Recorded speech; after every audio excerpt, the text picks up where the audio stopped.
Hey everyone, Petty Party here. Today we're going to be doing a quick video on a bit of further elaboration on what I was talking about earlier this week about what I like to call the Logan Paul effect. So basically, if you've been living under a rock on the moon, but not our moon, like Saturn's moon, so you're not like Titan or some shit like that, Nessus, whatever. Um, Logan Paul not only bought a base set first edition booster box Pokemon cards, he bought it for double market value, and he's subsequently sold that box for double of the market value. So he's actually selling the packs loose that equal up to be about 4 times the previous market value of those packs. Now that might seem extremely stupid to you, but the way that it works with someone like Logan Paul, who has, such a tremendous YouTube following, the dude is like Oprah for Zoomers. Um, he charges, or is worth about $50,000 per shout out on his YouTube channel or any of his videos that he does. So if you as an individual or company want him to talk about you on his channel or videos, you need to give him $50,000, or at least the mention of your stuff on his videos and channel is worth $50,000. So by him selling a booster pack of Pokemon base set cards for just over $11,000, not only are you getting that shout out for less than a quarter market value, you are also getting your Happy Meal toy in the form of a base set booster pack. If you're a super stupid, highly unlikely chance of pulling a Charizard and getting a 10, you'll actually get, $200,000 probably at this point, maybe $250,000. So all these, streamers and YouTubers and people who want to, increase their social media following, or anyone who has a business who wants to make a bit of money through something like this, they're not necessarily even in the Pokemon universe, let alone stratosphere of giving a shit what the hell goes on with Pokemon. They're just looking at that booster pack from that box opening, saying, holy shit, I can get a shout out for like a quarter market, and I get a free chance at winning the lottery, basically. So it's one thing you need to understand. Now, because of this, the price of Charizards has absolutely gone through the freaking stratosphere.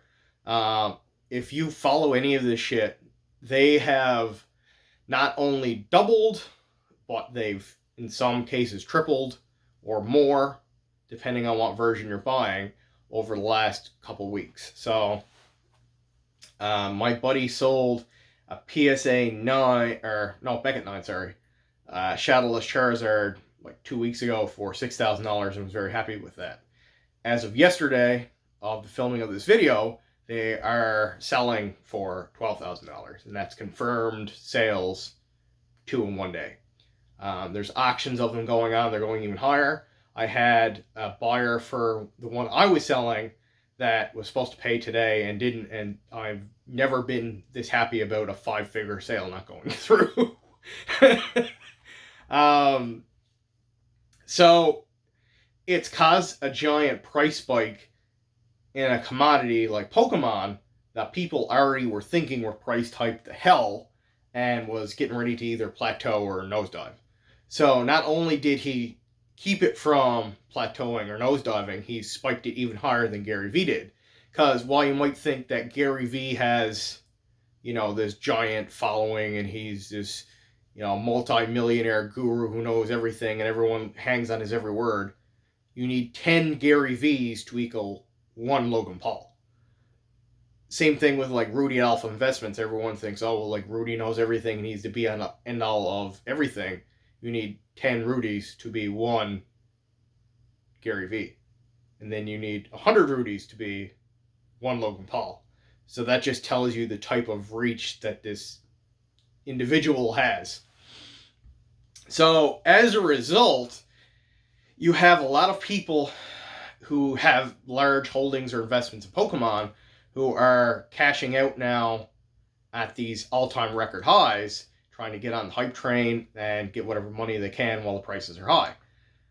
That in and of itself isn't necessarily bad, depending on how they go about that. Like if they don't dump everything in one time, might not affect prices as much. But it's also attracting people to other investments in collectible hobbies such as Yu-Gi-Oh! Because comparatively, whether you like it or not, Yu-Gi-Oh! Is extremely underpriced in my opinion, and it's nowhere near as optimized as something like Pokemon or Magic. So you have a lot of people not only seeing the worth in Pokemon, but they're seeing that Pokemon has gone up such an extraordinary level in the last few months, and looking at, okay, well, what the hell's going to be next? What can I get, ahead of the train, so to speak, to try and make even more money and more profit off of? And that comes back to Yu-Gi-Oh!, which is, a lot of people are thinking, going to be the next giant hype train that they want to jump on top of. So, whether you like it or not, there's going to be a residual effect of it might not even come to fruition naturally that, people are going to flock to Yu-Gi-Oh! Because they're getting on the Pokemon hype train, but the perception of the possibility that Yu-Gi-Oh! Is going to be the next big thing is going to create a self-fulfilling prophecy where people are going to be dumping all kinds of money into Yu-Gi-Oh! Under the impression that it will spike, which is going to cause a spike. And whether you like it or not, as of the last couple weeks especially, I've been seeing and hearing rumblings of this shit happening with people buying everything up that's in sight. And it's only gotten worse since the Logan Paul video has started. All this shit with Pokemon.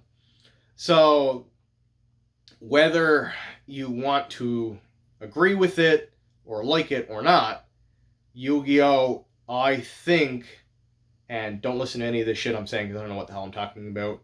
I'm just an idiot who's living in a closet and, doesn't have anything to eat. I'm probably going to eat that Megazord later because I have no money because I buy stupid shit like cardboard. So, the hype train is started for Yu-Gi-Oh! A lot of people with a lot of money are starting to buy up everything in sight. And if you want anything, the best time is yesterday because it's only going to get worse. I have a very large position in a lot of this stuff, so I'm completely biased in it going up because I will theoretically make a lot more money, even though I'm not going to sell any of this shit. So I have a lot to gain by it going up, but at the same time, I'm not going to sell any of this shit, so it can go up all at once. I'm just going to keep trying to buy more. I might sell, my triples or quadruplets that I have in some cards to, get some money back in the bank account to buy other shit I don't have, but outside that, you're going to have to pry some of the shit on my cold dead hands. So, full disclosure there, I've got, 3 or 4 copies of some of the LOB hollows and 10s. Some of the commons I've graded literally half the PSA pop. So, like, if the pop's 12, I've graded like 6 or 7 copies. So, that's my thought. I'm not the only one thinking it. I've had a lot of, I'm going to say, influential and people who have a shitload of money message me, especially in the last couple of days, trying to buy stuff or asking me where they can buy stuff. And it's only going to get worse as more people catch on and the prices start to spike. It's going to cause a feeding frenzy, I think. And, when the dust settles, whether you like it or not, there's going to be a lot more money injected into the hobby. That'll be great for anyone who has a large position that they want to make money on. If you have an investment, there's nothing wrong with that in theory. But if you're a collector at heart who doesn't want, the prices to go past what they were in 2012, those days are long gone. You're never going to see them that low again. You're never going to see 2017 prices again. You're never going to see 2018 prices. Probably not going to see 2020 prices ever again. It's the reality of the situation. This is what's going on in 2020, and not a whole lot that anyone can do about it other than go along for the ride. So, long story short, if you want anything, buy now before you can, because, like I said, best time to buy any of this shit was yesterday. So, that's my take on it. Hope you had a good one and learned something today.